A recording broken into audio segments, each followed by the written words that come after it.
Buenas tardes para todos los asistentes en esta tarde-noche del día 12 de junio de 2024.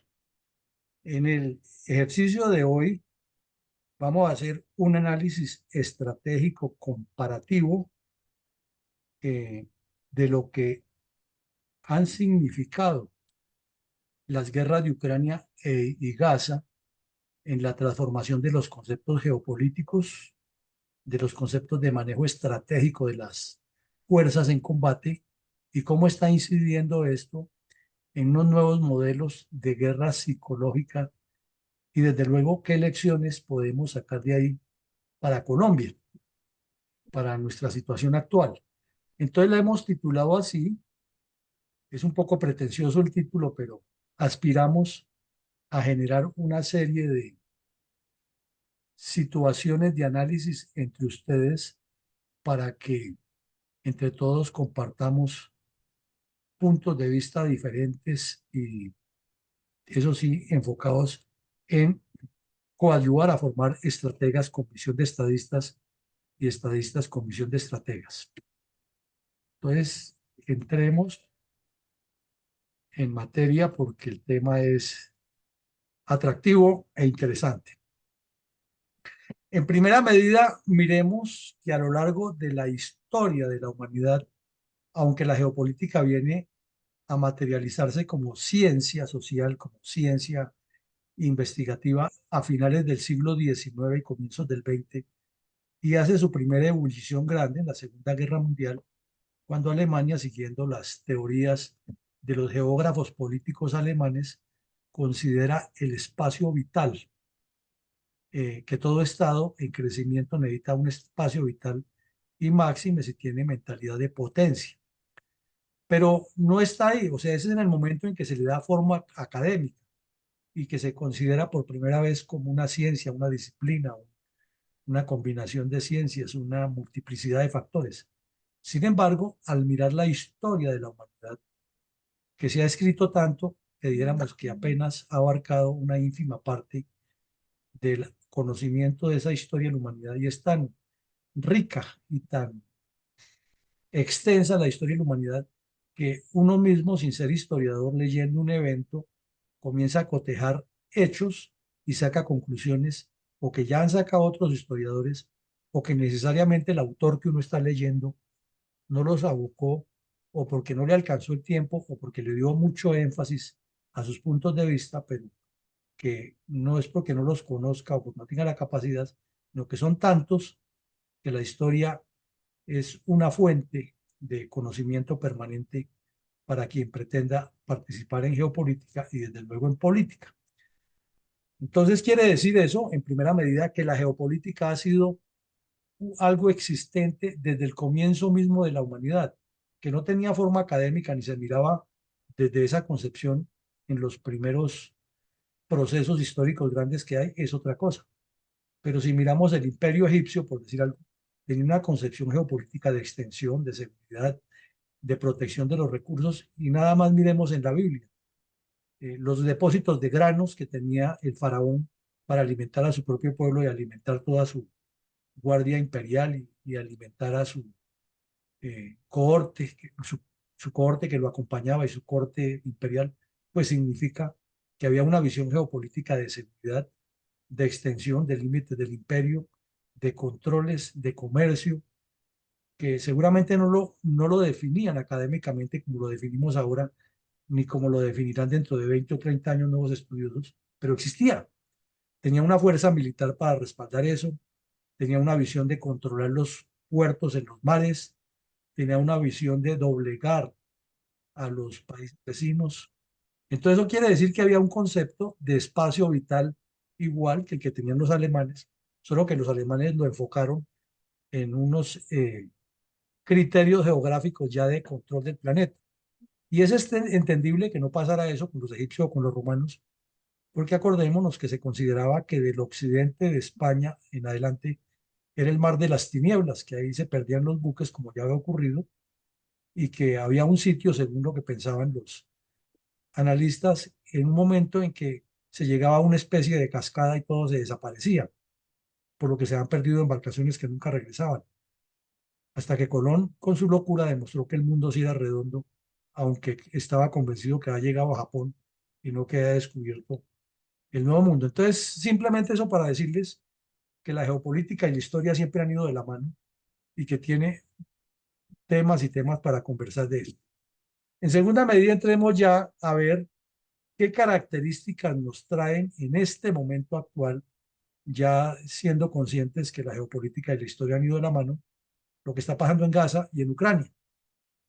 Y vamos a tomar una lista de características que, como siempre lo decimos en la Fundación, no son las únicas, ni son palabra de mi Dios, sino solamente son referentes para poder hacer nosotros aquí unos análisis.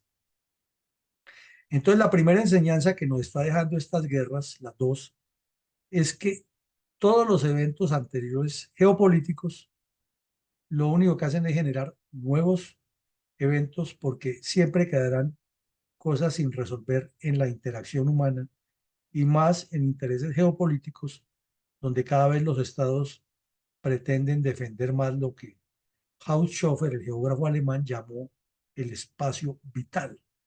Y entonces cada estado va considerando que para ser fuerte puede inclusive avasallar al vecino. Y más cuando los dirigentes son de tendencias autoritarias o autocráticas. Entonces, nada más diciente que este par de mapas, aquí donde está en un lado Zelensky y en el otro lado Putin, y detrás de él está Netanyahu con su proyecto israelí y el jefe de toda la organización de Hamas Palestina detrás, también haciendo la fuerza. Entonces quiere decir que ahí pueden sacarse muchas conclusiones. Una, en que son dos viejos conflictos que no quedaron resueltos, porque aquí hemos estudiado N y N características de la guerra de Ucrania y siempre tendremos más y más elementos para tomar de eso. Igual con la guerra de Israel, que es milenaria, el problema del pueblo judío, el problema de la ocupación palestina, los árabes, las historias de la Biblia, lo que pasó, lo que no pasó, que los hijos de Ismael, etcétera. Y que en Ucrania primero perteneció a Rusia, que inclusive ahí nació el concepto de Rusia en Ucrania, que luego en el 56 el señor Nikita Khrushchev le entregó a Ucrania la península de Crimea como una prueba de lealtad, ya que él era de origen ucraniano, y que luego cuando se deshizo la Unión Soviética, quedó eso ahí entre el tintero sin resolver claramente si regresaba o no a Rusia, que Putin aprovechó para invadirla y que luego ya dijo que el Donbass también era de ellos, pero que en el fondo lo que Putin quiere es ser una especie de zar y de comunista que revive todo el imperio ruso. O sea, son problemas que siguen sin resolver. Y si miramos la historia de la humanidad, esa ha sido las eternas guerras. El señor Hitler consideraba que el Tercer Reich era volver a todo lo que ha sido el poder alemán o el poder teutón en todas las regiones y que había que avasallar, y era la teoría del espacio vital del Estado. Si lo miramos de una u otra manera, en síntesis, lo que dice Putin es lo mismo. Es un espacio vital porque él considera que Ucrania es de Rusia y que si la OTAN llega hasta los límites con Ucrania, ya está en peligro Rusia. Que sea cierto o no, pues es una argumentación que él la da y con la que sostiene su guerra. Y el señor Netanyahu considera que no hay posibilidad de haber dos estados porque si se instala un estado palestino independiente en la Franja de Gaza y en Cisjordania, lo que se va a formar es un fortín de terroristas islámicos que van a atacar más cerca y legitimados como Estado a Israel. Y entonces que si la guerra es eterna ahora, se eternizará mucho más con esa acción. Síntesis, consecuencias de problemas que no se han podido resolver, se les dan soluciones transitorias y vuelven y revientan. Si miramos el conflicto colombiano, el señor Lleras Camargo intentó una paz, digamos que de buena fe, pero la solución que dio fue completamente contraria. Y al punto que en las mismas zonas donde él hizo esa supuesta paz, ahí resurgieron los grupos, se formaron las FARC y el problema sigue eterno y ahí están presentes todavía. Entonces, primera enseñanza que nos debe quedar clara, las consecuencias de eventos anteriores siempre sin resolver conducen a nueva conflictividad geopolítica. Segunda, es que ambas guerras atacan los intereses geopolíticos y estratégicos de Estados Unidos. Por un lado, Rusia, que no quiere ser en ningún momento subalterna de Estados Unidos, ni inferior a Estados Unidos, sino quiere volver a la época de la Unión Soviética, en que eran los dos poderes del mundo. Ni siquiera le interesa que China lo sea. No, es Rusia. Y entonces Putin le vende esa idea a su pueblo y tiene pues todo un círculo que lo ubican en el mismo lugar. Y por otra parte vemos que el problema en el Medio Oriente no es simplemente entre Israel y Hamas o los yihadistas palestinos. No, el problema es que detrás de eso está la teocracia iraní, que considera que ellos tienen que ser el poder en todo el Oriente Medio y que ir de igual a igual con Estados Unidos, y su proyecto es construir un poder nuclear, un poder armamentístico y una capacidad de controlar desde el arco chiita a todo el Medio Oriente y el Asia Menor y desaparecer al Estado judío del planeta. Y que lo único que se les puede interponer a eso es Estados Unidos. Entonces ya es un conflicto que afecta no solamente los intereses de Israel o la estabilidad en el Medio Oriente, sino los intereses geoestratégicos, geopolíticos y de seguridad de Estados Unidos. Síntesis, ambas guerras están afectando la seguridad de Estados Unidos. En tercera medida, es un inminente preludio de confrontación mayor, es un inminente eh, indicador de que podría llegarse a una tercera guerra mundial, y muestra el mapa cómo hay unos países completamente rojos, que significan que son los que estarían en este momento alinderados o alineados, las dos palabras, o los dos conceptos, con los actores de una potencial guerra. Entonces, así se resalta que América por ahora no pintan rojo sino a Venezuela y a Cuba, pero infortunadamente Colombia y otros países están desesperados por sus dirigentes porque entremos a ser parte del mapa rojo, o sea, de las amenazas contra Estados Unidos y la OTAN o la Unión Europea en síntesis, que tiene una cercanía de seguridad ideológica con Australia y Nueva Zelanda y con algunos países del África que no son muy significativos, pero tienen alguna incidencia en la seguridad del planeta.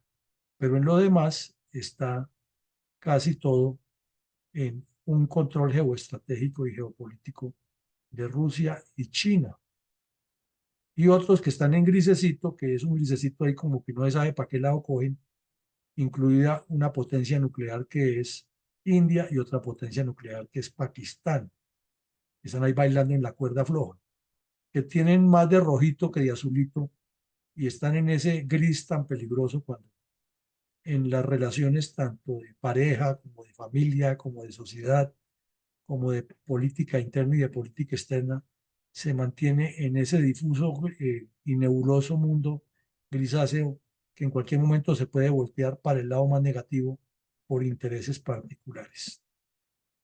Y en Latinoamérica ya Bolivia está prácticamente en ese lado, ya Venezuela está en el rojo, eh, parte de Centroamérica también está en ese rojo, en ese gris ahí intermedio como es Guatemala.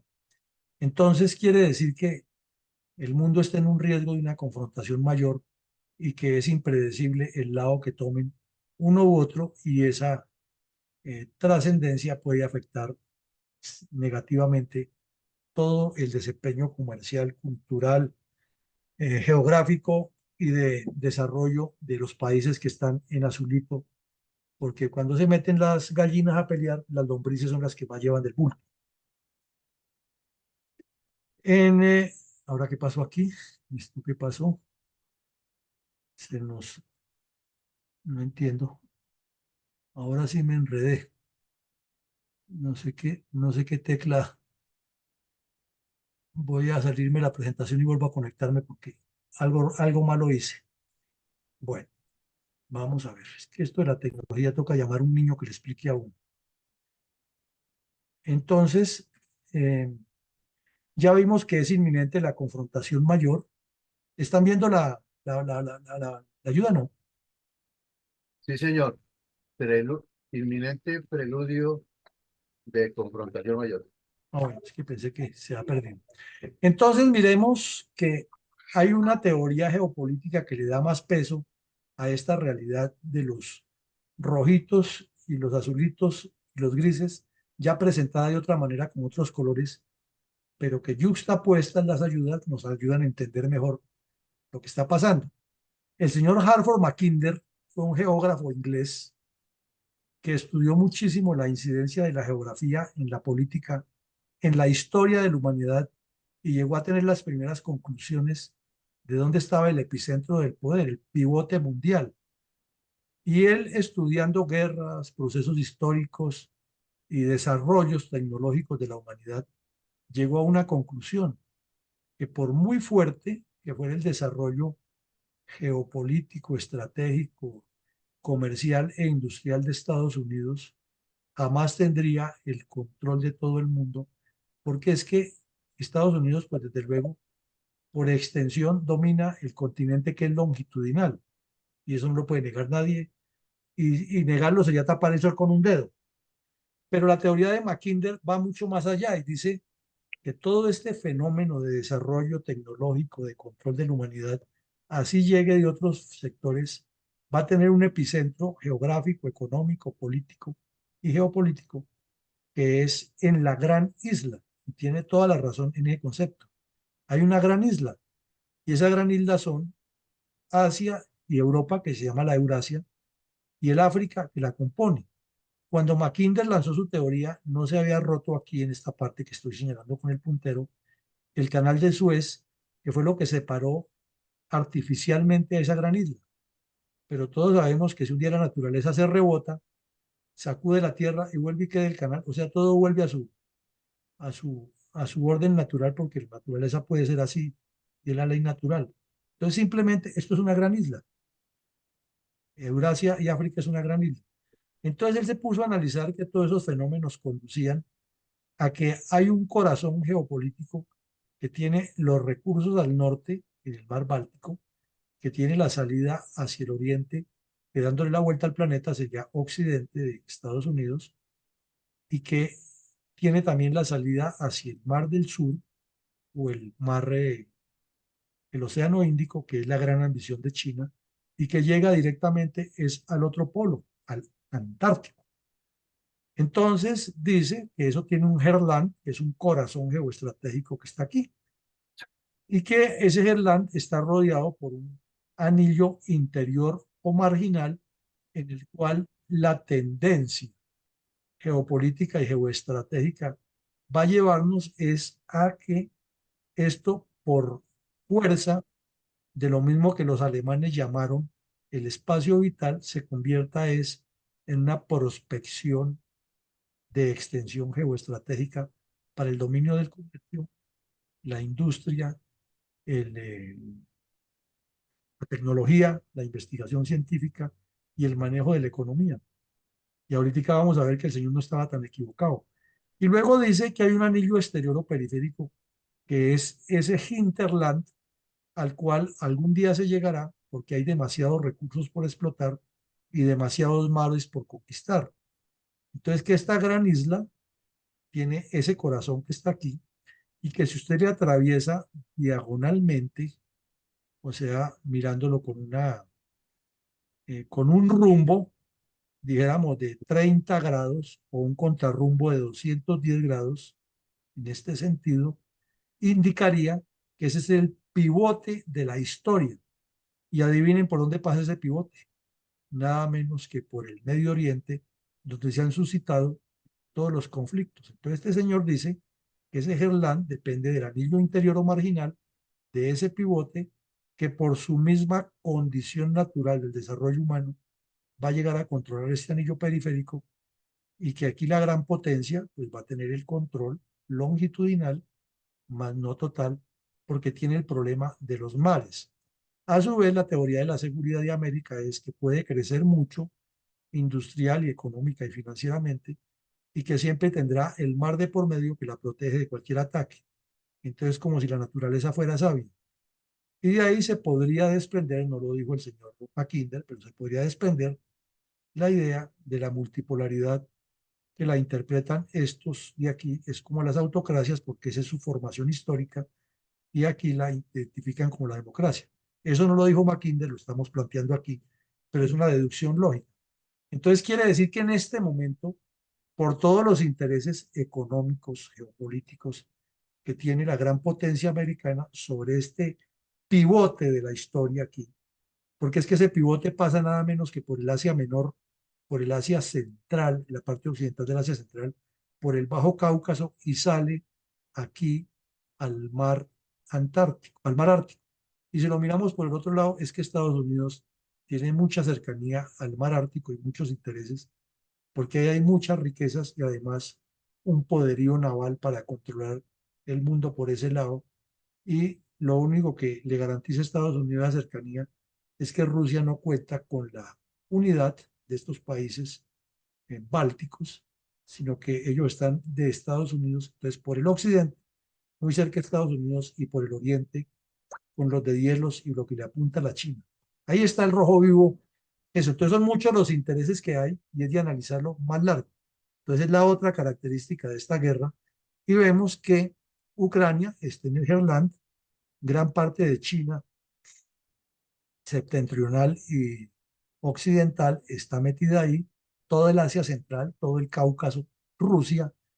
Entonces ahí está el poder. Rusia es un país muy rico, demasiado rico, y los demás países, si uno baja hacia el Cáucaso, los azeríes y los otros tienen también riquezas especiales. O sea que la guerra por los recursos está por librarse y el señor Petro hablando de acabar con el petróleo en Colombia. O sea, es lo que llama estar fuera del contexto de la historia y de la realidad de lo que sucede y para dónde va el mundo. Ahora, ¿qué otra característica tiene esta guerra? Es que es la antesala de escenarios geopolíticos de próximas décadas donde la inteligencia artificial está tomando una fuerza tan aterradora que es impredecible. Hemos puesto aquí en otros conversatorios el ejemplo de cómo Israel está haciendo localizaciones de personas de Hamas para eliminarlas selectivamente con inteligencia artificial. Y eso parece de película, de no te lo puedo creer, pero está ocurriendo. Israel pues tiene unas bases de datos muy grandes de personas relacionadas con Hamas por videos que les han hecho, por grabaciones clandestinas, por los satélites, por infiltración de agentes y por los testimonios de capturados. Entonces, ¿qué han hecho? Que han ido formando unos sistemas de inteligencia artificial que se alimentan con datos todos los días de personas relacionadas con Hamas y con el terrorismo islámico. Y en la medida que lo alimentan, esa misma inteligencia artificial va produciendo nuevos datos y va pidiendo nuevos datos hasta que con base en nueva información y nueva geolocalización encuentran dónde está un cabecilla de Hamas y ahí es cuando vienen esos bombardeos tan contundentes y siempre, como se dice coloquialmente, le pegan al perrito. Entonces cualquiera dice, oiga, pero tener esa información tan exacta que había 7 generales sirios, perdón, iraníes reunidos en Siria en una oficina tal, tal, el día tal, es que les tienen infiltradas las comunicaciones y les captaron, les descifraron los códigos y les cayeron. Esa es una parte. Pero la otra parte es que con las fotografías y con la información que le están dando permanentemente a la inteligencia artificial, el mismo sistema se encarga de ubicarlos y les dice a la persona que ustedes están buscando, está en este momento en la carrera séptima con calle 72, número 724 en el edificio tal, en el tercer piso. Lo confirma por otras fuentes y tenga su bombazo, porque para allá va. Eso parece de película. Y es una cosa que están haciendo. Y al meterse uno en la guerra de Ucrania, están haciendo tantos experimentos y tantas cosas que realmente no se publican. Y tanto China como Rusia, por un lado, están haciendo sus propios trabajos de inteligencia artificial, como Estados Unidos apoyando a Ucrania más de lo que nos imaginamos. Entonces, era el afán del señor Biden de que le aprobaran el presupuesto, porque es una millonada de dinero que están invirtiendo ellos no en la defensa de Ucrania, están invirtiendo es en la defensa futura de Estados Unidos. Y ya, por ejemplo, recordemos que al comienzo de la guerra, Estados Unidos con los misiles, los Javelin y otros puso en jaque a Rusia porque la tenía sorprendida. Y resulta que todas esas maniobras que se hicieron al principio de la guerra, en la que Estados Unidos sacó ventajas por inteligencia artificial, ya fueron en su mayoría bloqueadas por la inteligencia artificial rusa y están en este momento forzados a cambiarla o quedarse del tren de la historia y darle la delantera a Rusia, que la ha demostrado en las últimas etapas. Y es fácil decir que solamente es porque Estados Unidos no le dio rápidamente el apoyo de armas. Eso es cierto, es en una parte. Pero es que hay otros aspectos de inteligencia artificial que Rusia tomó no solo la defensa, sino que asumió ventajas. Entonces el trabajo es mucho más profundo. Eso quiere decir que la guerra va a causar una alteración en los escenarios geopolíticos y nos va a llevar al primer punto. Va a dejar temas sin resolver que en 30 años nuestros herederos estarán hablando otra vez de estos mismos temas y de nuevos conflictos, porque parecería ser que esa es como la dinámica de la historia de la humanidad. Pasemos a otro. Es que en la Segunda Guerra Mundial se creyó, como siempre se cree, que hemos llegado a lo máximo, ¿no? Que tocamos el tope de la guerra psicológica, del manejo de la información y la desinformación, de los medios tecnológicos para impactar mentes y vender una narrativa diferente a lo que ocurre a la conveniencia mía. Creíamos, y se estudió durante mucho tiempo en las escuelas de guerra psicológica de las fuerzas militares del mundo, las que tienen ese estudio, que ya había llegado a un nivel que lo único era que la tecnología daba uno u otro medio. Pero este par de guerras nos han demostrado que estábamos en pañales en eso y que esa tonelada de literatura y de documentos y de enseñanzas que había era apenas un preludio de lo que estamos viendo en menos de 2 años en estas guerras. Noten ustedes, por ejemplo, el tema de los muertos en Gaza. No vamos a ponernos ni al lado de Israel, ni en contra de los palestinos, ni al lado de los palestinos, ni a favor de, ni en contra de Israel. No, miremos las cosas en contexto. Todos los días los medios repiten como loros 36.200 muertos en Gaza, 36.300, 36.478, cifras exactas. ¿Qué es que eso lo informa el Ministerio de Salud de Gaza? Y eso es un genocidio. Entonces, apartándonos de esa narrativa, digamos, pueden ser inclusive 50.000 o 100.000 o 200.000 los muertos. La cifra no se sabe. O pueden ser apenas 2.000 o 3.000. El tema aquí es que se está vendiendo un mensaje que ya convenció al mundo que el Estado de Israel, en su respuesta, ha sido un Estado genocida, depredador, asesino, y por intereses de lo que afectan, como lo llamo en el segundo punto, eh, regionales o locales o de bloques contra Estados Unidos. Entonces lo mejor es atacar a Israel para indirectamente atacar a Estados Unidos y bloquearle su política exterior. Entonces, ¿qué ocurre? Un genocidio se considera como tal cuando una comisión independiente de alto nivel internacional y con valoración va al lugar de los hechos y hace el examen forense de los cadáveres, el conteo de los cadáveres y la verificación documental válida de lo que le digan con partidas de nacimiento, con partidas de defunción, con videos locales que hayan, con fotos y con cotejación de hechos científicos que prueben que definitivamente se está diciendo una verdad. Y eso no lo ha hecho nadie. Repetimos, no es que estemos diciendo que Israel no lo haya hecho o sí lo haya hecho, porque eso va a asumir posiciones personales. Estamos diciendo que no se ha hecho la verificación internacional. Entonces, ¿cómo es que gobiernos como el de Colombia, calenturientos y otros deseosos de causarle daño a Estados Unidos, van y dicen que ya, que eso es una realidad? Repetimos, pueden haber más. Y si hay más, pues se configuraría. Pero es que se necesita que haya la plena prueba y el estudio documentado y documental que muestre que eso así no existe. Pero la guerra psicológica ha alcanzado tal nivel que ya se da por un hecho.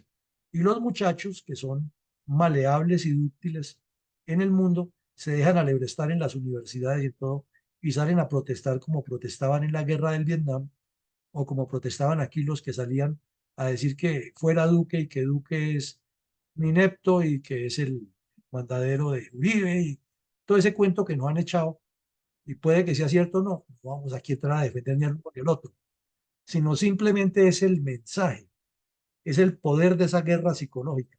Entonces, detrás de eso hay lo que aquí en Colombia llaman bodegas, en el mundo ruso y el mundo chino tiene otro nombre y otra connotación, que es la de que, perdón, le pongo aquí a mi coronel con el coanfitrión para que nos ayude a dar entrada, que me ha faltado eso. Entonces ya regresamos. Entonces, lo que queremos decir es que es un manejo de información tan calculado que ya no son bodegas como en las campañas políticas, sino que son políticas de Estado. Se decía en la Segunda Guerra Mundial era que la política de Estado de la Unión Soviética era esa, pero que era únicamente y exclusivamente de, de la forma de hacer ellos su propaganda y su extensión sobre el planeta.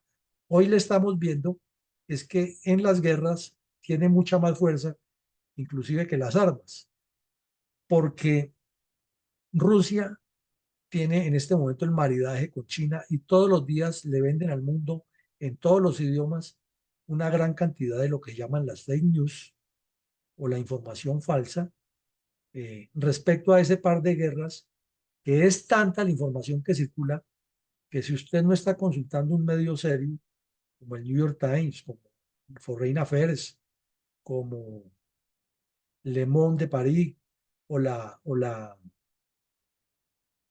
misma cadena CNN, pues termina echando el mismo cuento. Y eso que en CNN, por ejemplo, se encuentran periodistas que dan parten del principio que es cierto todo lo que está diciendo. No estamos diciendo que sea mentira o que sea inexacto. El problema es que no se ha comprobado, pero ya se da por cierto. Entonces, esa cuestión de la guerra psicológica tiene una dosis tan alta que es imposible ya determinar qué es cierto, qué es parcialmente cierto y qué definitivamente no es cierto. Bueno, ahora viene otra cosa. Miren ustedes, por ejemplo, esos cañones que están ahí. Eso parece como en esas películas de ficción.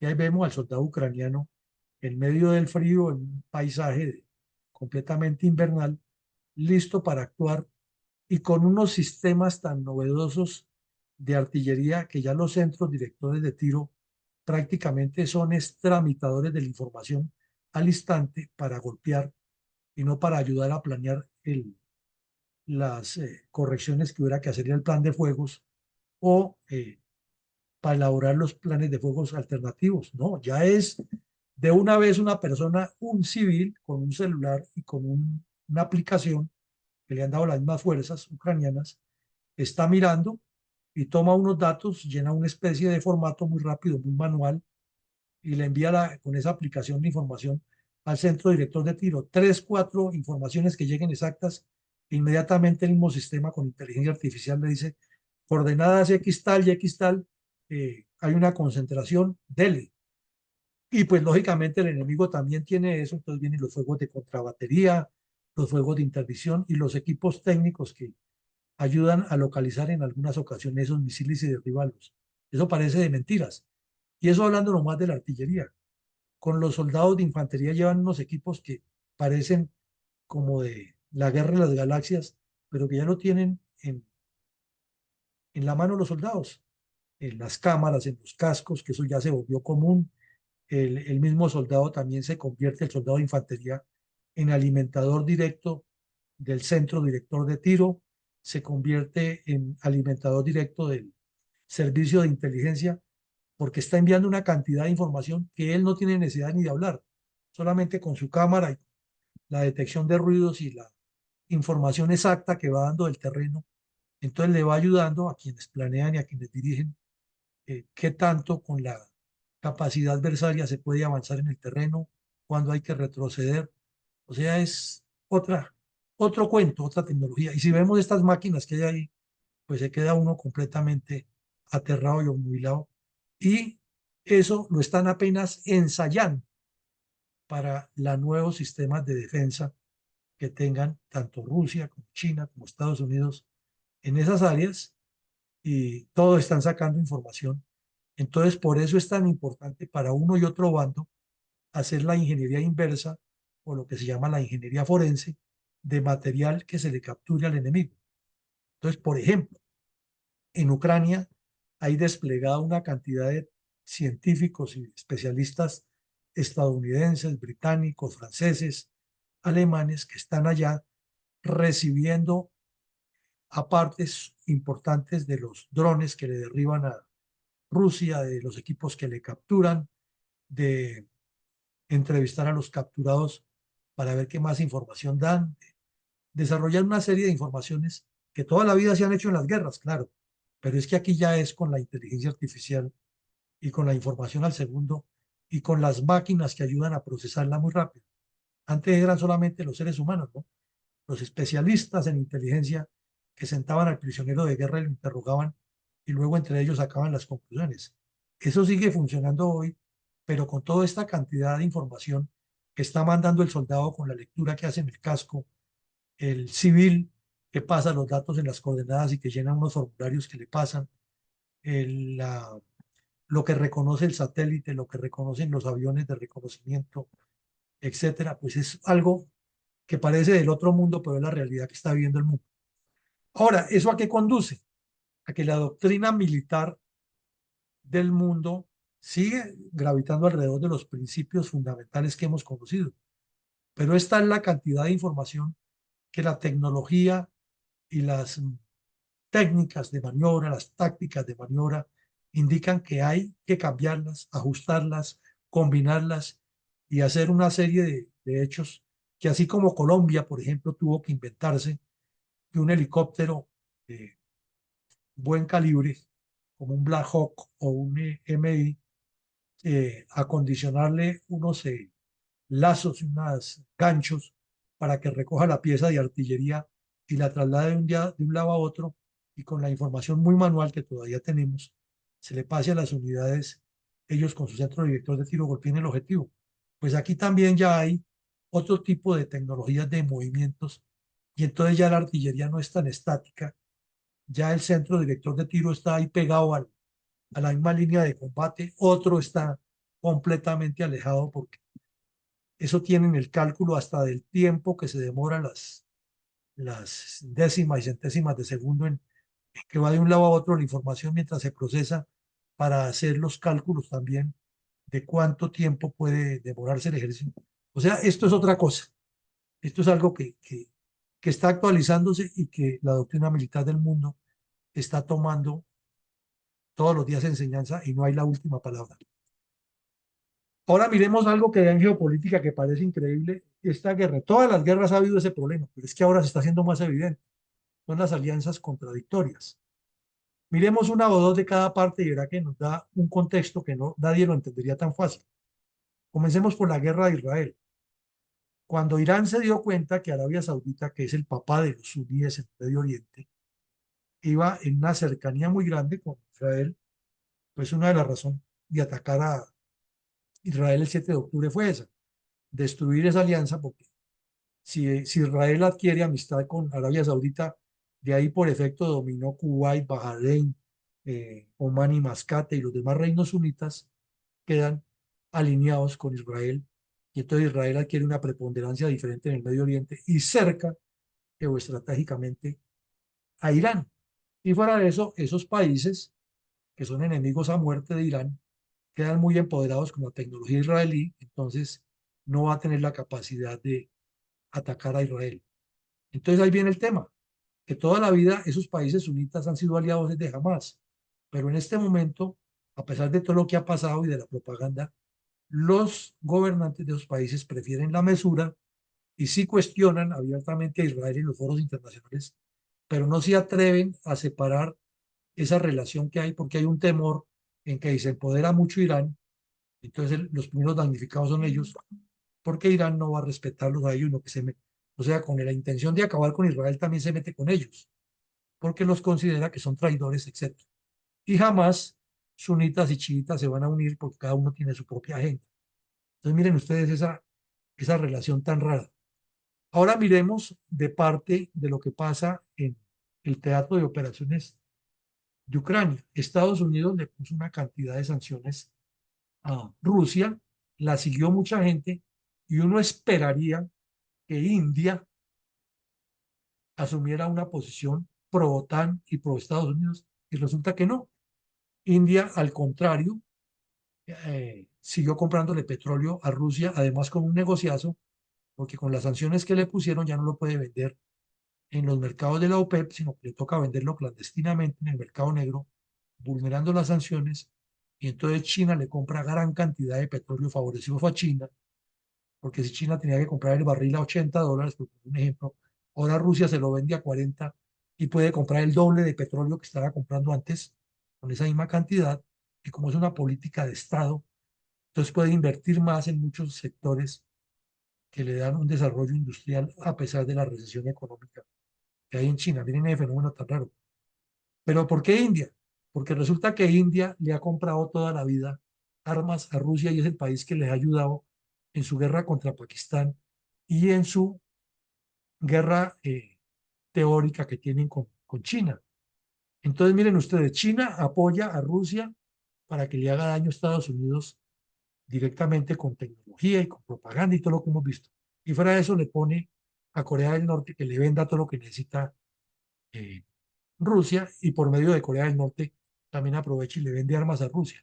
Pero es que China le está comprando petróleo a, a Rusia y está sacando ventajas. Entonces ahí hay un enredo que no lo entiende nadie, porque en ese sentido China y Rusia son enemigos pero son amigos, India y Rusia son enemigos pero son amigos, India y China son enemigos pero son amigos. Entonces vean ustedes la cantidad de alianzas contradictorias y cuando hay esos enredos, generalmente se puede terminar en un conflicto mayor. Bueno, para pensarlo. Ahora miren ustedes este fenómeno tan raro. Ambas guerras favorecen finalmente al yihadismo. ¿Por qué? Porque sobre todo el yihadismo sunita de ISIS no tiene compromiso con ninguno de los que están comprometidos y puede actuar a sus anchas en cualquiera de las partes. Entonces, ya para Israel es otro gran problema, que Al Qaeda e ISIS no han podido entrar frontalmente a Israel por todos los controles y por todas las medidas de inteligencia técnica, humana y demás que tiene Israel. Pero en este tierrero que tiene tantos enemigos que lo pueden atacar, se pueden infiltrar y podría en cualquier momento ocurrir algún acto de ISIS en territorio israelí. Pero miren ustedes, ISIS es enemigo de Israel a muerte, igual que Irán. Pero ISIS es enemigo a muerte también de Irán. Y ya le ha hecho varias acciones, incluida la de el entierro, perdón, el entierro no, sino el aniversario del entierro de Qusay Soleimani, que era como el cuarto año, quinto año de la muerte de este sujeto, y que lo mató Estados Unidos en Irán, que era para ellos en Irak, era para ellos un referente porque era el que dirigía todas las milicias internacionales financiadas por Irán en el mundo. Y Estados Unidos lo eliminó en Irak y eso pues él es un mártir nacional y es de los tantos argumentos que tiene Irán para atacar a Estados Unidos. Y sucede que ISIS aprovechó ese día, que es icónico allá, y fue y colocó unas bombas en el sitio donde se celebraba el aniversario y murieron más de 100 personas. Entonces, inmediatamente Irán, para justificar la guerra contra Estados Unidos y contra Israel, dijo que era que Estados Unidos andaba de amigo del yihadismo. Y cualquier perico de los palotes de esos que abundan en las redes, va y dice que sí, que fue que el presidente Bush mandó tumbar las torres y que la prueba es que era amigo de Osama Bin Laden. Y habla de eso y todo el mundo lo cree y se vuelve una fake news que termina favoreciendo versiones elaboradas. Entonces, miren ustedes cómo el yihadismo está saliendo favorecido contra Israel, contra Irán, pero al mismo tiempo, ustedes lo vieron hace 2 meses en Rusia, en un concierto, que había muchísima gente, fueron y entraron unos tipos con fusiles y mataron un poco de gente y después los capturaron. Entonces Rusia dijo que era que los había mandado a Ucrania, lo cual no es cierto. Parece que los tipos iban a correr hacia Ucrania porque ahí podían protegerse y de pronto buscar connivencia, pero no era cierto. No está probado que Ucrania participó en eso, porque si los yihadistas tienen que ir a matar gente en Ucrania, también la matan. Eso no les importa. Ellos lo que les importa es su visión yihadista, pero era fácil echarle la culpa, ¿no? Y la razón es que Rusia ha cometido una cantidad de barbaridades en el mundo islámico y se le están cobrando. Entonces mire cómo los favorece a ellos. Ahora, los yihadistas odian a muerte a los hindúes. ¿Por qué? Porque y India y Pakistán tienen unos problemas complejísimos. Y unos son musulmanes y los otros son hindúes. Y por ejemplo, el presidente que está ahora en India, Narendra Modi, ha sido un salvaje contra los musulmanes. Y ellos no lo perdonan. O sea que en cualquier momento, que en la India han pasado muchos atentados, pueden hacerlo. Entonces, y China, con el problema de los uigures que tiene el occidente, ya la tiene casada con ISIS. ISIS se lo ha advertido. Por eso China es sin compasión detectando radicales islámicos en la zona occidental y también los desaparece. Eso no se ponen con vueltas. Pero el yihadismo, entre más lo persigan, más se reproduce. Entonces, como diría el dicho popular, cójame ese trompito en la uña y hágalo bailar. Ahora miremos aquí otro.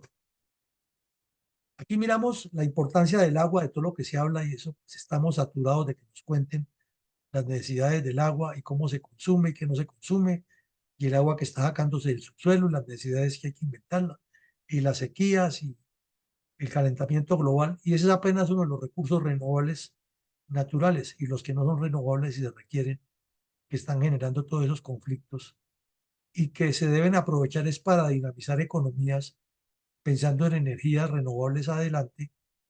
Y aquí nosotros en Colombia, con una posibilidad de explotar eso, con un señor que le ocurrió que hay que acabarlos desde ahora y no nos dice cómo va a hacer para reponer ese dinero que necesita. Entonces, es uno de los tantos vectores que hay. Y toda una política promovida por países con propaganda, como China, que dicen que sí, que están de acuerdo con el mundo verde, la relación sur-norte, y que los del norte son los que causan el daño, pero ellos están consumiendo a raudales, por decir algo, el petróleo. Entonces, esa doble moral y esa realidad de la necesidad de los recursos es otra característica de estas dos guerras y que va a incidir necesariamente en la geopolítica del mundo. Ahora miremos algo que en el mundo hay varios canales, ¿no? El del Bósforo, que está allá entre el Medio Oriente y el Asia Menor, y otros canales más pequeños, pero digamos que el del Bósforo, el de Suez, el de Panamá, el del canal natural que se forma en el estrecho de Formosa, el estrecho de Malaca y el estrecho de Hormuz son como los más importantes. Díganme cuál de esos no está en riesgo o ya está sufriendo los efectos de esas guerras. Entonces, el de Panamá para unir a Oriente con Occidente, primero es insuficiente y con el calentamiento global, pues va generando otros impactos fuertes. Y aquí nosotros todavía peleando entre Petro y Uribe, entre Santos y Uribe, entre Santos y Samper, entre Pastrana y Samper, y nos le hemos pasado en esas y con la posibilidad de abrir un canal 3 veces más grande que el de Panamá y resolverle el problema al mundo. Y no podemos, estamos hablando de la potencia de la vida, el tren volador, el gobierno de la prosperidad, el gobierno de no sé qué más cosas, y llevamos 200 años sin entender lo que el libertador Simón Bolívar nos dijo, que había que abrir un canal que fuera el epicentro del mundo. Y ahí está. Y por mencionar uno solo, el canal del Suez, con los problemas que ha habido técnicos, que ya demostró que no es la garantía, y con el problema de los ataques de los chiitas aquí en el sur del canal contra Estados Unidos e Israel, ha hecho que todo el comercio del mundo tenga que dar la vuelta por el sur del África, aumentando los costos, y eso genera dificultades, retardos y problemas que solamente se resuelven con guerras. Entonces, una guerra mayor tiene un conflicto evidente ahí. El estrecho de Hormuz, todos sabemos que es el epicentro donde Irán ha hecho, como lo tiene sanciones económicas, entonces también lo ha bloqueado varias veces, inclusive han secuestrado tanqueros para evitar que se mueva el recurso natural del petróleo para afectar a Occidente o presionar que le aflojen las sanciones. y al mismo tiempo amenazar a Arabia Saudita, que es amenazar por extensión a Estados Unidos y a la seguridad del mundo. El estrecho del canal del Bósforo, con la guerra de Ucrania, entonces como Turquía pertenece a la OTAN, tiene que controlarlo obligatoriamente porque es parte de, y evitar que por este mar Rusia pueda entrar mejores flotas navales a proteger el mar, el mar Negro y afectar a Ucrania. Pero ya sabemos que la relación de Rusia y Turquía es rarísima porque Rusia es de la OTAN, es enemigo histórico de Turquía y a la vez en este momento Turquía es el que le está permitiendo por su territorio entrar hacia Rusia una cantidad de materiales y de elementos que necesita Rusia, sobre todo de tecnología y de alimentos, para que con las sanciones económicas no vaya a haber hambruna en Rusia. Y a la vez, Rusia tenía afectada la sacada de los granos, pero muy hábilmente Turquía se convirtió en mediador y Ucrania logró anular gran parte de la capacidad de la flota rusa en el Mar Negro y en este momento ha podido sacar gran cantidad de los granos y esa estabilidad no se sabe hasta cuándo venga. Entonces es un punto muy neurálgico. Y así cada, lo de estrecho de Formosa, allá en la China continental y lo de la China insular, pues eso es un tema que es eterno y es lo que quiere China controlar, conquistando por la fuerza Formosa y sería el episodio para una guerra mundial, porque es que no es lo que importe conquistar Formosa, es el control sobre todo el mar meridional y llegar hasta afectar a Australia y tomarse el polo y la isla de Madagascar, que sería el, el, la joya de la corona o digamos, el punto de lanzamiento del control geoestratégico de África, Asia, con la ruta de la seda y el collar de perlas. O sea que es que el mundo está navegando sobre un polvorín y aquí nosotros pensando en la pelea de Petro y Uribe y que quién va a ser el próximo candidato que reemplaza a Petro y no en cuál es nuestro proyecto geopolítico y estratégico frente a lo que ocurre en el mundo. Entonces, viene otro ejemplo de cómo Rusia ha sido sancionada por potencias realmente, por Canadá, Reino Unido, Alemania, la Unión Europea, Japón y Estados Unidos. Cualquiera diría, se le puso la vida a cuadritos a Rusia. Y China, ayudándole al contrabando, India, con la doble moral que tiene, y otros países, más el grupo Wagner, que es una extensión del servicio de inteligencia ruso, haciendo maravillas en el África, le han permitido no solo a Rusia sobrevivir, sino mantener su economía más o menos al nivel de antes de la guerra, o sea que le permite fortalecer su industria militar y esa doble moral de Turquía, que no lo entiende nadie, no le permite pasar los barcos, pero le está dando el paso a la tecnología y a los elementos que necesita Rusia, porque además eso significa dólares o euros para la economía turca.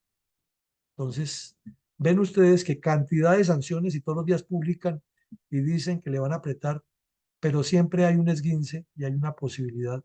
Entonces, quiere decir eso que para los nuevos estudios de geopolítica, las sanciones económicas no son tan definitivas como ya lo demostró Irán, que ha sido sancionado muchas veces, bloqueado, pero vendiendo petróleo por debajo de la mesa y haciendo otros intercambios tecnológicos, ha ido creciendo y es una amenaza tanto para Israel como para Estados Unidos, como para la misma OTAN. Ahora miremos otro punto, otra característica, es el empoderamiento de las autocracias. Estados Unidos, pues desde la Primera Guerra Mundial que se metió ya en la geopolítica del mundo, ha promovido la idea de que hay que manejar la democracia al estilo americano. Y en cada continente hay personajes como los que vemos en la foto, Erdogan, Putin, el primer ministro de Polonia, el de Checoslovaquia, el de Hungría, el señor Orbán, el de Eslovenia, el de China, que es Xi Jinping, el delincuente que tenemos de vecino Maduro y el otro delincuente en el Caribe, el señor Ortega, todos autócratas, todos en una sinergia de unidad contra no solamente la democracia o la libertad, sino contra los intereses geoestratégicos de Estados Unidos y la Unión Europea. Y nosotros, los latinoamericanos, sin ninguna proyección, sin ninguna prospección, a la deriva en medio de todos estos intereses, porque no hemos tenido ni los estadistas internos para desarrollar unos proyectos mucho más serios que nos posicionen, ni mucho menos la posibilidad de hacer una sinergia de países continentales, porque los países continentales en su conjunto en Latinoamérica se parecen a la Reserva Colombiana. Cada uno cree que es el jefe y cada gato con su pedacito, como nos lo heredó Santander, ¿no? Mientras Bolívar pensaba en la unidad nacional y continental, el señor Santander y sus seguidores pensaban cada uno en tener un pedacito y ser el general de alcoba de cada esquina. Bueno, entonces eso nos lleva a unas conclusiones. Es que las escuelas militares del mundo y los centros de pensamiento estratégico y estos foros como el que hacemos aquí, tenemos que seguir reflexionando, profundizando y evaluando que la dinámica geopolítica va a una velocidad impredecible y que si seguimos mirando en pequeño, en abstracto y en lo inmediato, nuestra miopía y nuestra ceguera nos seguirán llevando a ese tercermundismo cada vez más rampante y echándole la culpa siempre a otros externos y a los internos con el cuento de que son las élites que no dejan progresar. Y resulta que las élites son los mismos de todos los partidos que lo único que piensan es en sus beneficios y en destruir la institucionalidad para su beneficio, para su provecho, diciendo que le están defendiendo. Aquí surge ya un concepto mucho más amplio de la seguridad, que no es simplemente la del policía o el soldado, sino que es algo estratégico, estructural. Es que incluye aspectos de cibernética, de ciberespacio, de inteligencia mucho más allá de las fronteras, de que los embajadores y cónsules sean realmente representantes en la proyección del Estado y en la consecución permanente de información de cómo va el mundo, hacia dónde va el mundo y de mm, fuente de información para público y privado de cómo hay que mejorar los proyectos de los países. Pero aquí sabemos que eh, critican a Petro porque colocó un poco de bandidos y de incapaces en los puestos diplomáticos y tienen razón, son incapaces y son bandidos. Pero es que los que han estado antes han hecho algo diferente.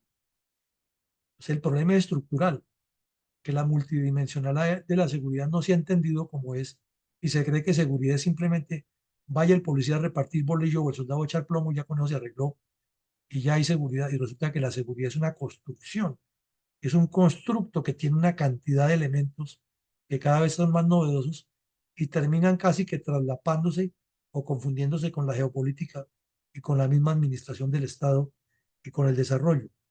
Si quien quiera participar en política no tiene esos conceptos así de amplios, pues simplemente irá en contra de la realidad y seguirá llevando el pueblo o las comunidades al subdesarrollo, a la mediocridad y a la falta de visión proyectiva. Ahora viene otro aspecto ya muy específico de nuestras fuerzas militares y de policía, es la importancia de esa sociología que deben tener los miembros de las instituciones armadas. Es una sociología de contexto, de conjunto, de combinación de conocimientos de seguridad y desarrollo, de elaboración de planes de desarrollo y de articulación en su participación, no en política, sino en acciones conjuntas para que sean parte de y no problema de o problema en o en lo que siempre se ha hecho de enviarlos allá que resuelvan el problema mientras los otros siguen pelechando del poder. Lo otro es que la voluntad política es determinante en la guerra. No se puede pretender una guerra, ganarse con el cuento de que yo les voy y les doy duro. Y aquí estoy yo y me pongo bravo y les doy duro. Y si no, hagamos los pasitos y negociemos. Y claro, negocian y el bandido sabe que saca unas ventajas y que luego va a pedir otras, porque ya la dinámica de esa diligencia política es que yo lo amenazo con que use la fuerza y la puede usar temporalmente, pero el bandido sabe que a la larga eso vuelve y juega a su favor. Entonces sigamos en esa dinámica, que eso nos va dando ganancias. Entonces la voluntad política es o para que se acabe eso con todo el poder del Estado o para que nos sentemos y le entreguemos de una vez el poder a estos bandidos, pero no sigamos en ese jueguito, que es lo que nos ha pasado por tanto tiempo.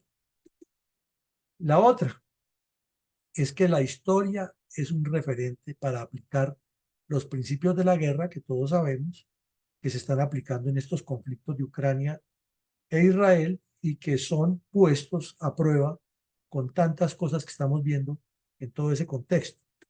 De igual manera, es que hay que comenzar por historiar, por construir la historia de la guerra interna para entender para dónde va eso. Ya lo tenemos muy claro por geopolítica que lo que no se resuelve completamente y en lo que quedan baches, con el paso del tiempo vuelve y se rompe.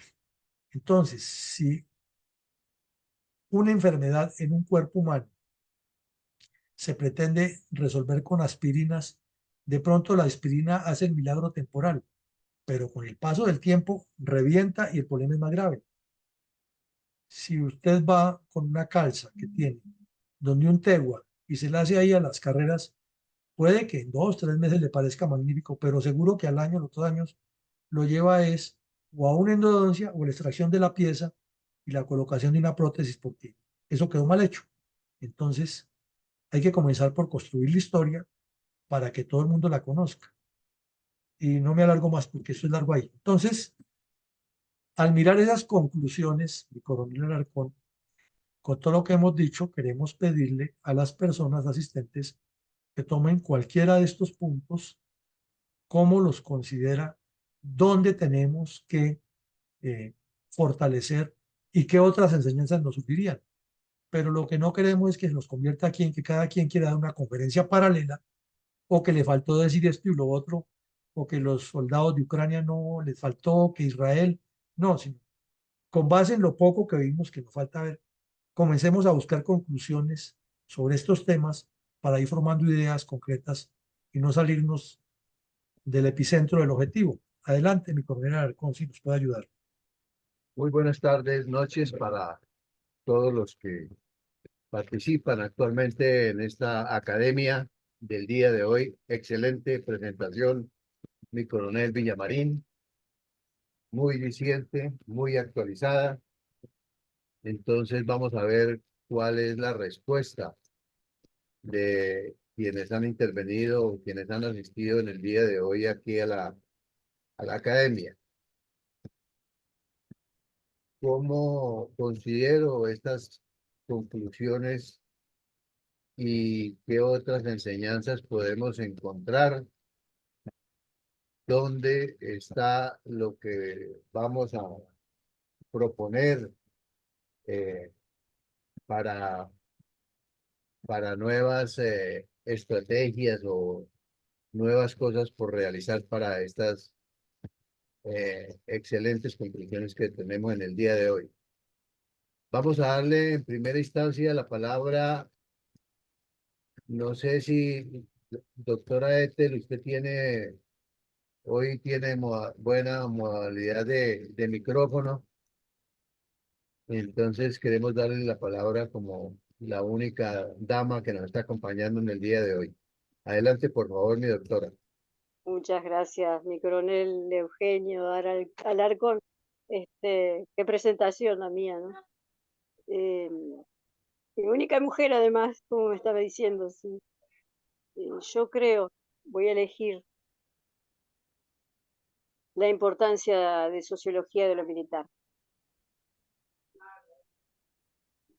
En el primer momento en que hay una rivalidad entre países, puede ser cualquier tipo de guerra, por muy pequeña que sea, hay víctimas, tanto de un lado como del otro. Y lo militar siempre tiene que poner las armas para, eh, no digo obligar, pero sí deponer armas de una parte y otra, porque los derechos humanos lo exigen así. No puede correr sangre. Nunca se ha hecho caso, no se respetan nunca los derechos y no están bien vistos los militares cuando van a poner orden. Eh, eh, Socialmente es difícil de componer esa figura en bien. Lo mismo pasa con la policía, porque hay de un lado y del otro también dentro de los militares. No se han formado en mi propio país cuando yo era niña era tremendo, era horrible el entrenamiento que llevaban. No lo puedo ni decir abiertamente. Me gustaría poder hacerlo llegar de lo torturador psicológicamente, físicamente y humillante que era para la persona que ingresaba, tanto a la escuela militar como policía. ¿A qué voy? A que es importante, porque es la defensa de la nación y es poner orden de que todos tenemos que convivir con todos y que las excepciones son lo que se va de un respeto mutuo y las buenas costumbres de una sociedad. Y el orden es bien representado para la gente del orden. Sé que hay sonido de fondo, pero no lo puedo evitar. No sé si se entendió qué es lo que quiero decir. Muchas gracias, mi doctora. Por favor, adelante, mi coronel Iván González. Muchas gracias. Gracias, mi coronel. Pues quiero referirme al último punto, donde Colombia necesita historiar guerra interna.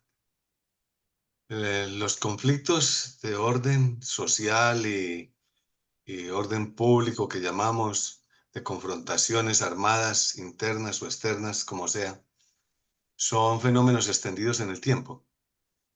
Entonces es imposible poder tener una idea clara de lo que nos sucede en el presente si no conocemos los antecedentes del pasado, los motivos, las razones que lo han ocasionado, las figuras que se han presentado, cómo han cambiado en tal dirección o tal otra dirección, que pueden ser direcciones que pueden ser idénticas a las que nos estén sucediendo en el presente.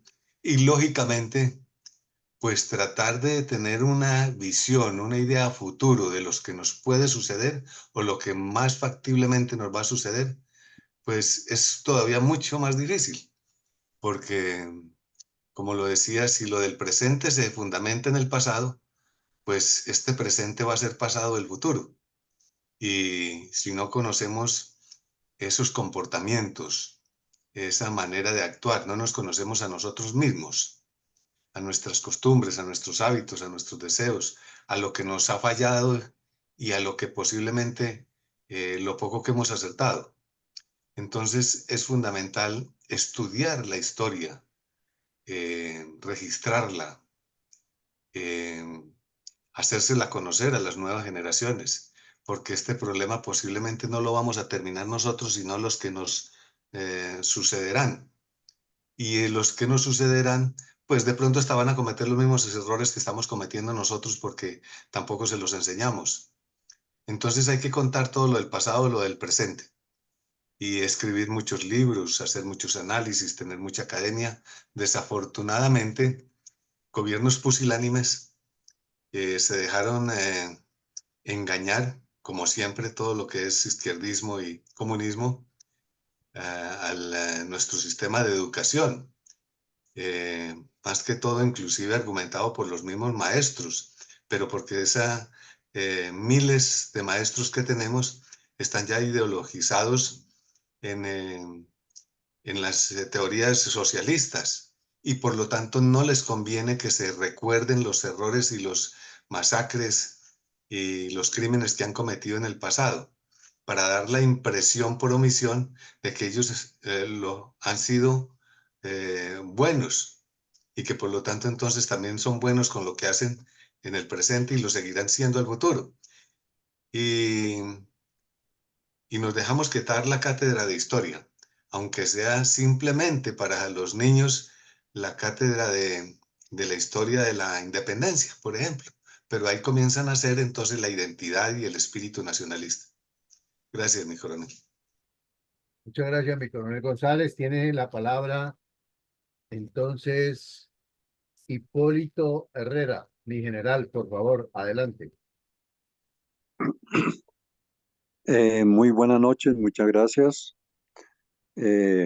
Reconocer y felicitar a mi coronel Villamarín porque definitivamente pues el gran conocimiento, la gran capacidad, la gran experiencia y la preocupación por los intereses que nos motivan, pues nos deja una claridad magnánima frente al punto que hoy estamos tratando. En cuanto hace relación al, al aspecto de la voluntad política, pues a mí se me ocurre que definitivamente, como quiera que la política eh, ha perdido hoy doctrina, filosofía, principios de línea ética y de línea moral, y sobre todo que las sociedades, las poblaciones, siempre o más bien nunca hemos tenido el interés fundamental del ejercicio de la democracia y de la política, pues desde luego a los ciudadanos se nos utiliza para suplir los intereses que traen más que todo hoy día a los mandatarios. Realmente el ciudadano ya no importamos para los intereses de un político, sino para suplir precisamente que se le ceda la autoridad que va a necesitar él para cumplir sus intereses particulares. Entonces, desde ese punto de vista, pues desde luego el mundo y la población, la humanidad, hemos cambiado de manera significativa, se me ocurre, porque hoy realmente transformamos los principios y los valores en antivalores, y frente a esos antivalores, pues son los que priman desde los mandatarios, desde las mismas sociedades.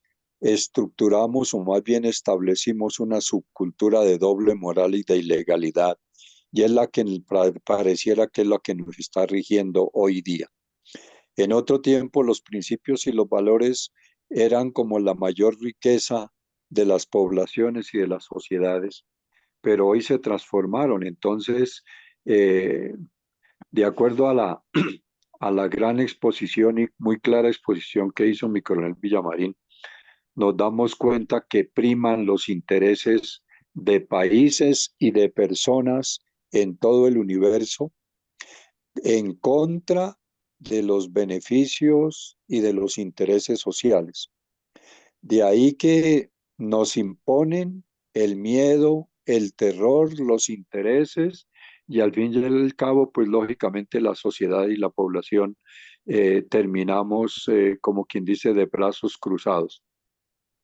Realmente, hoy en día, producto de todo ello, la democracia, la política, la administración pública y las sociedades adolecemos de unas fallas estructurales muy grandes que muy difícilmente le encontramos el rumbo y el norte de cómo recomponerlas. Mire que hoy en día la economía, la educación de alta calidad, la ciencia, la tecnología, la seguridad y la justicia, que son elementos estructurales fundamentales para la vida en comunidad, pues han perdido vigencia. Y pues desde luego la misma sociedad, pues nos hemos ido por otros caminos, por caminos equivocados, y no es lo que hoy tenemos, como quien dice, el interés de recuperar, de rescatar y de restaurar.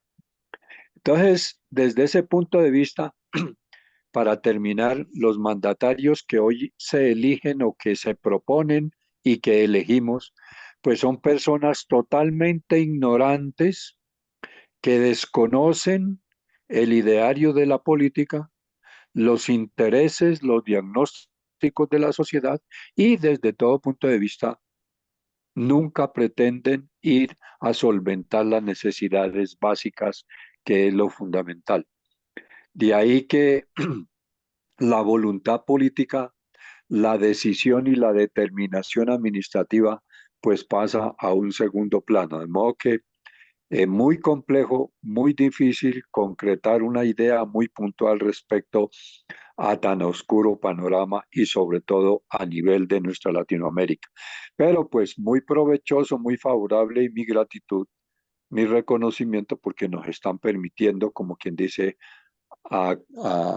acometer una serie de ideas que nos lleven a una claridad y a una respuesta muy pertinente respecto a todas estas preocupaciones que tenemos. Muchas gracias. Me excusan por el abuso del tiempo y buenas noches. No, muchas gracias a ustedes, mi general, muchas gracias. Tiene la palabra entonces mi coronel Saldaña. Buenas noches, mi coronel, buenas noches, Buenas noches. compañeros de esta cátedra en el aula máxima virtual de Fundel. Pues mire, yo tengo la siguiente conclusión y dentro de las conclusiones expuestas, en primer término voy a referirme a la importancia de la voluntad política, que es determinante en la guerra. Mucho se ha dicho en esta cátedra y en muchas anteriores que si no hay voluntad política, pues no hay nada, porque la política es la guerra sin sangre, mi coronel Villamarín, Sí, y la guerra es la política con sangre. Ya refiriéndome a la cátedra de geopolítica que recibimos hoy tan clara, pues hay una importancia grande en los principios para el dominio del mundo, que fue lo que entendí de la cátedra. Recordemos que para mí los principios pues no cambian, y cuando empezaron los primeros geopolíticos a aparecer como Mahan, pues habló que el poder estaba en el mar, quien dominara el mar, las aguas dominaba el mundo. Y los hemos visto aquí perfectamente, que el mar ha influido mucho con los 7 canales que mi coronel nos presentó en su clase. Mackinder decía, hablaba del pivote geográfico de la historia, y Reisner decía que el poder se alcanzaba en el aire.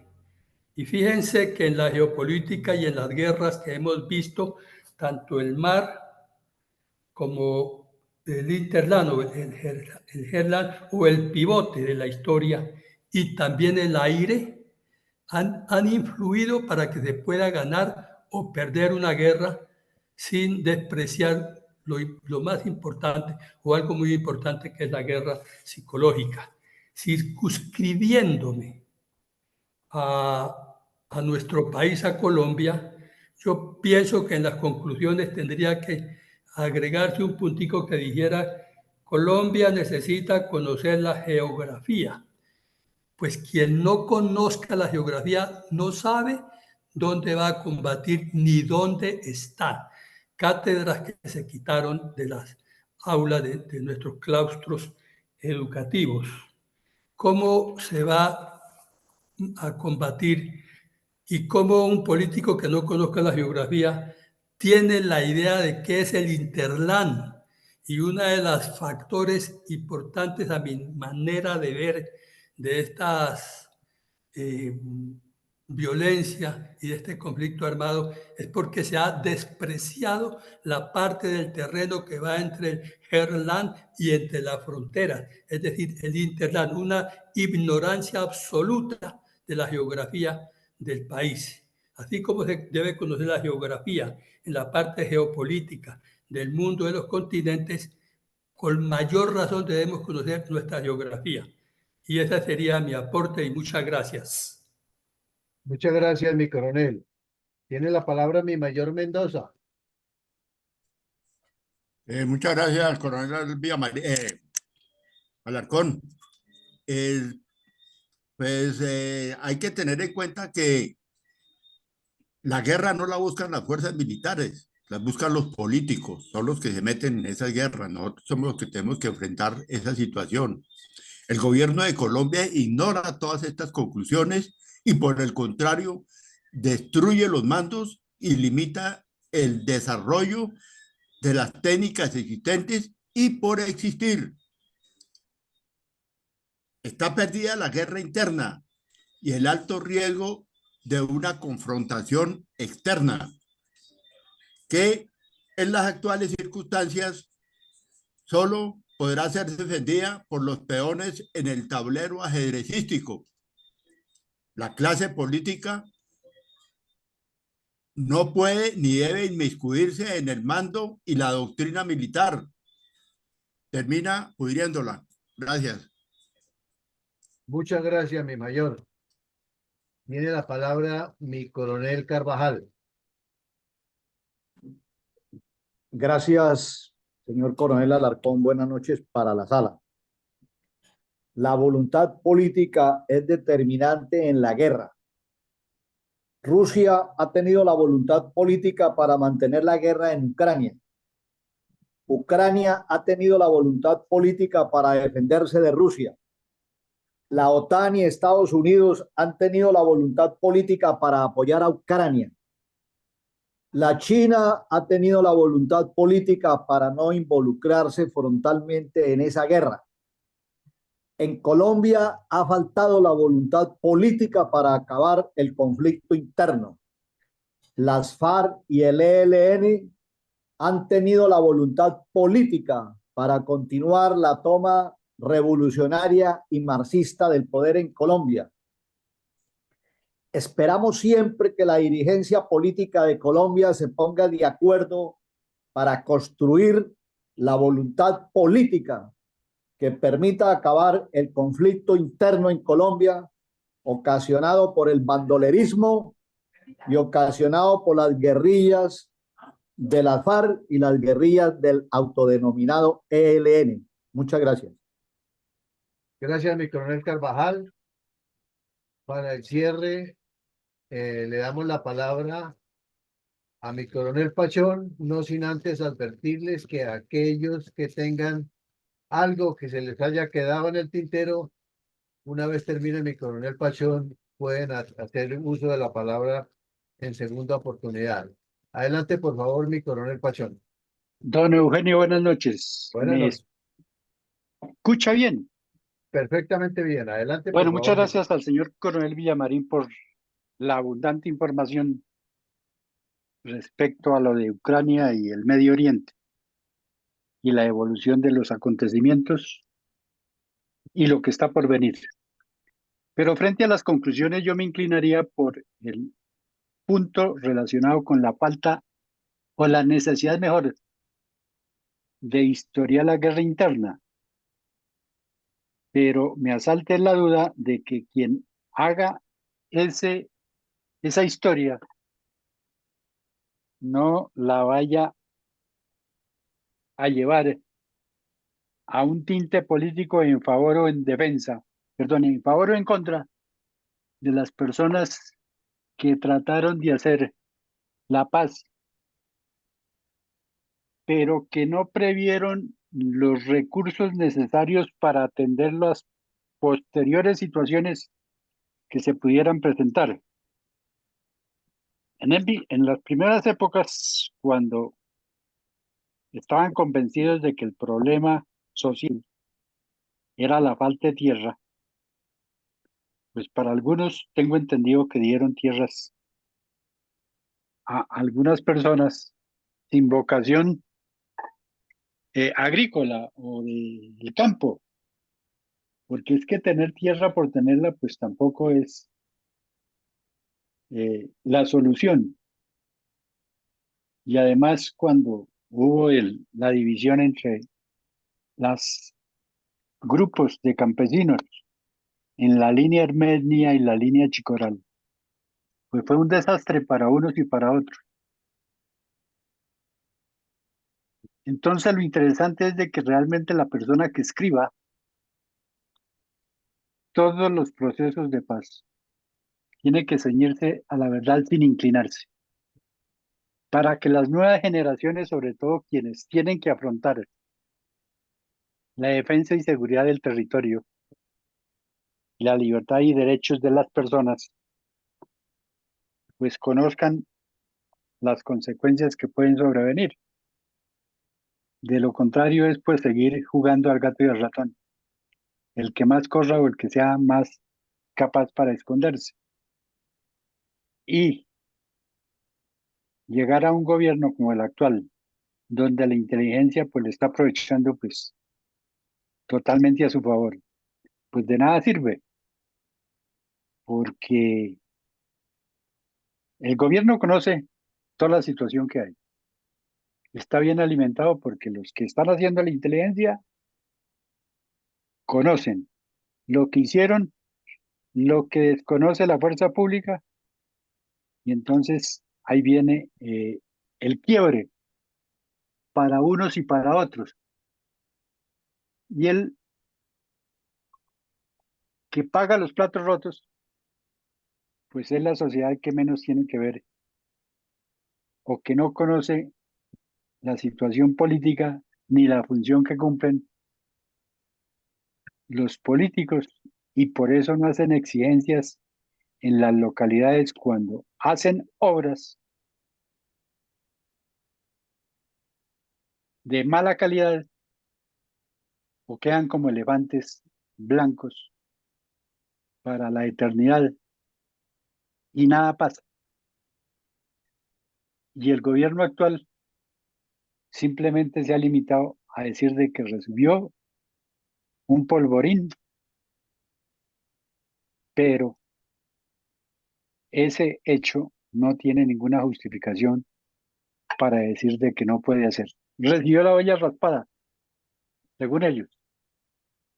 Pero yo no sé entonces de dónde sacaron tanta plata para tantas cosas personales y familiares y para alimentar el bolsillo de algunos.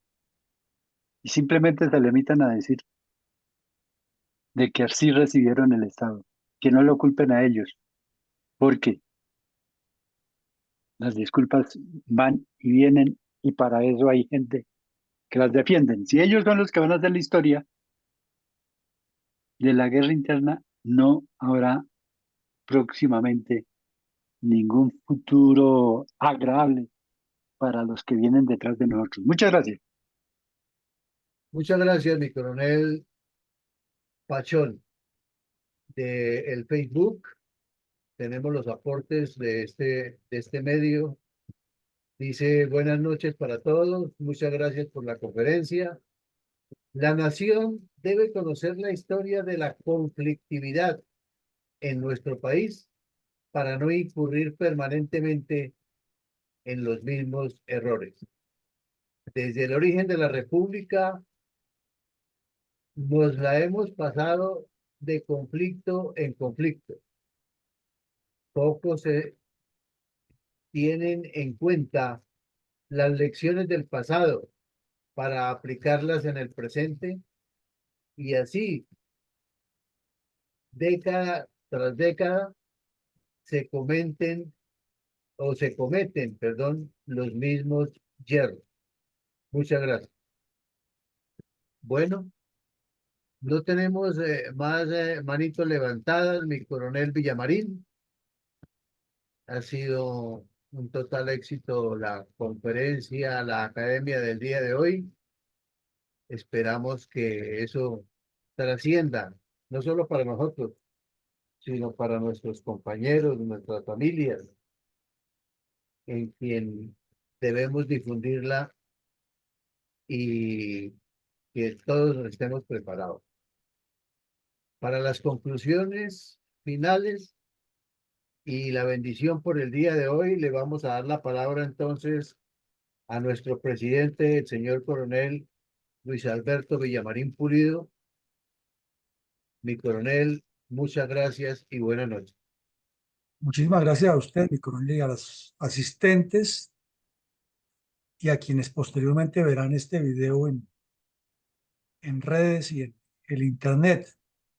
El ejercicio de ustedes con su participación muy ilustrativa y muy enriquecedora porque son diferentes disciplinas del conocimiento las que participan y las que aportan y todas con argumentos muy válidos que nos ayudan a estructurar de manera conjunta, colectiva y compartida el conocimiento y las reflexiones sobre puntos que son nodales, que son estructurales alrededor de lo que es la administración del Estado, la seguridad y el desarrollo, que ahora, dentro de los tantos conceptos que se pretenden modelar en el campo de la seguridad, lo llaman seguridad multidimensional, pero que quienes hemos estudiado seguridad y desarrollo nacional lo sabemos desde hace años, que esa es la contextura, la combinación que hay que hacer y que definitivamente lo que demanda detrás de eso es una voluntad política pensando en el bienestar de los gobernados y no en el bienestar de los que gobiernan. El mundo todos los días nos sorprende con estas cuestiones geopolíticas y nos obliga a estar actualizados.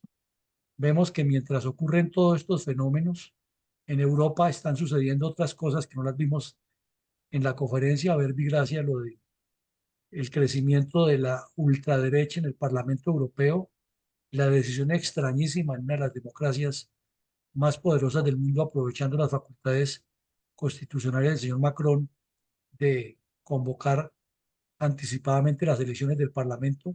Eso no se podría hacer en Estados Unidos, ni siquiera en Colombia y Francia, que se supone que es un país mucho más desarrollado en muchos aspectos que Colombia lo puede hacer. Entonces, toda esa fenomenología nos debe poner a pensar que en escenarios como el nuestro, donde somos inmaduros en estos temas, donde, como ustedes lo dijeron de distintas maneras, no tenemos el concepto claro del manejo estructural del Estado, nos pueden ocurrir y nos seguirán ocurriendo muchas barbaridades, y todas las que quiere cometer Petro no son nuevas. Es que aquí hemos tenido un fraude electoral descarado en el año 70, unas imposiciones de frente con un presidente tildado de ser socio del narcotráfico y se quedó ahí, hizo lo que quiso.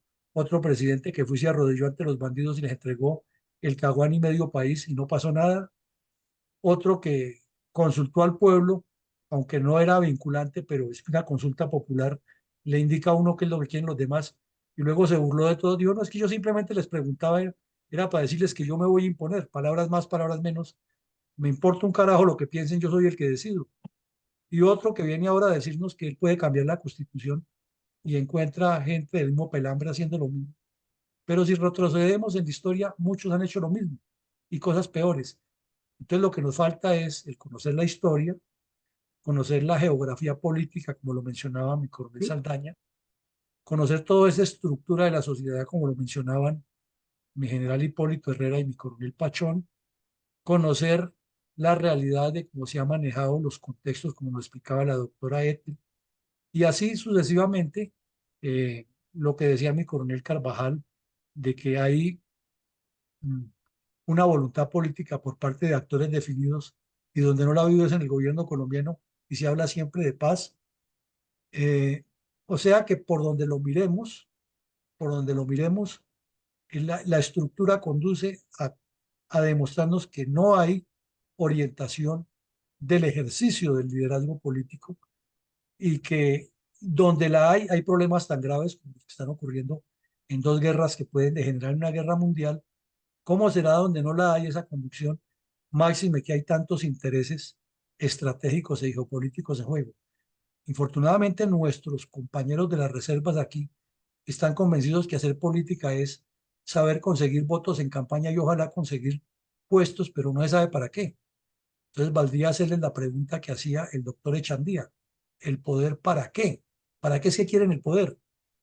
No, que es que para que seamos la verdadera derecha y para que no esté Petro.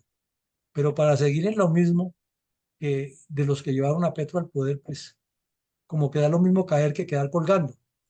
Entonces, son ejemplos de la geopolítica mundial que traemos porque no se puede hacer ajeno a eso. Por ser ajeno a eso, perdimos a Panamá. Por ser ajenos a eso, terminamos enfrascados en la guerra de la violencia en Colombia de los años 50, porque ni siquiera tuvimos presidentes que avisoraran, ni dirigentes políticos que avisoraran que el crecimiento del comunismo nos iba a llevar a esa violencia y que de esa violencia tripartidista los que iban a salir ganando eran los comunistas. Luego vino el Frente Nacional y se dedicaron fue a pensar en la repartija del poder cada 4 años y no en solucionar el problema. Y lo que ha pasado después, que lo estamos viviendo, que es el pan nuestro de cada día, es el reflejo de no entender las fenomenologías. Y en este momento el mundo nos lo está demostrando, como lo acabamos de ver, que hay que tener otras agendas y enfoques, pero seguimos enfrascados en las peleitas internas y los que las promueven, mientras otros deciden por nosotros nuestro futuro. Tarea larga. Esto es de persistir y de persistir, porque tenemos que sembrar para futuras generaciones, como decía mi coronel González, y no solamente en lo inmediato. A todos, muchísimas gracias por sus aportes, por su participación, por ayudarnos a que estos documentos queden más sólidos con diversos conceptos y desde luego que nos ayuden a difundirlos. Hay que promover la visita a la página y decirle a nuestros amigos, contactos, que entren aquí a la fundación y miren que lo que hablamos no es la barbacha de siempre ni la promesa politiquera, sino propuestas de soluciones estructurales. Mil gracias. Que Dios nos siga bendiciendo e ilumine a Colombia y al continente. Una feliz noche para todos. Gracias, mi coronel. Feliz noche para todos. Muchas gracias, mi coronel. Bendiciones para todos.